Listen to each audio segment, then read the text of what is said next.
Shalom, shalom everybody. Marcia Shafi Malouf here. 5 minutes, one question. And our theme today is the mark of the beast. The question is, can an implanted chip be the sign or the mark of the beast? Am I running the risk of receiving something like that without really knowing it?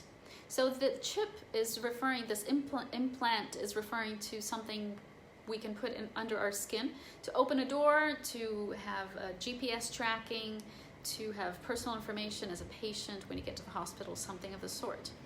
To answer this question, we need to analyze the context of the implementation of the mark of the beast, and we also need to understand its chronology within the eschatology. So chronology, let's go there first. When will this mark of the beast be established?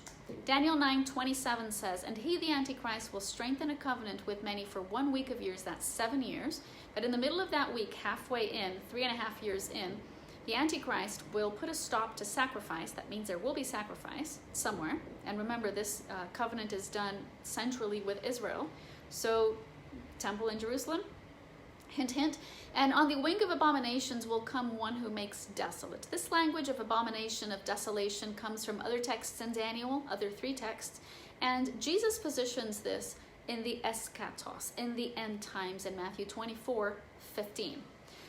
Paul also testifies to this in 2 Thessalonians 2:4 when he talks about the man of sin going into the temple and declaring himself God.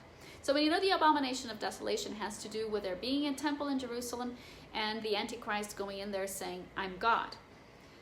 How is it implemented? Where is the context of implementation or establishment of the mark of the beast? Come with me to Revelation chapter 13, verse 11. Let's read. "Then I, John, saw another beast coming up out of the earth." This is the false prophet. He had already seen the Antichrist. He describes the coming up, the coming forth, the rise of the Antichrist. Now he's describing the rise of the false prophet. "He had 2 horns like a lamb, and he spoke as a dragon." This guy is going to be so deceiving. He will look very holy, holy, holy, but he will speak profanity, and he will make the humanity sin even more against God. It's really going to be a very, very evil person. It's going to walk hand in hand with the Antichrist. Verse 12, he, the false prophet, exercises all the authority of the Antichrist, and he makes the earth and those who dwell in it to worship the Antichrist, whose fatal wound was healed. So the Antichrist will suffer some kind of fatal wound by the sword, as we will see later, and he will rise again, just like Jesus did. He's here to substitute everything that Jesus did, to be a counterfeit to everything that is true and holy and good and pure. And he will be as profane and as false as they come. It's going to be the overflow of iniquity happening on earth at this time of the abomination of desolation. Verse 13, verse 14, the false prophet deceives those who dwell on the earth because of the signs he's going to perform.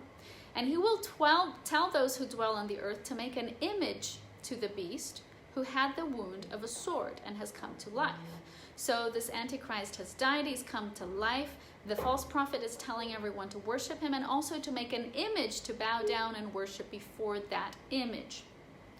Verse 15, "And it was given to him to give breath to the image." Something supernatural is going to happen to this image.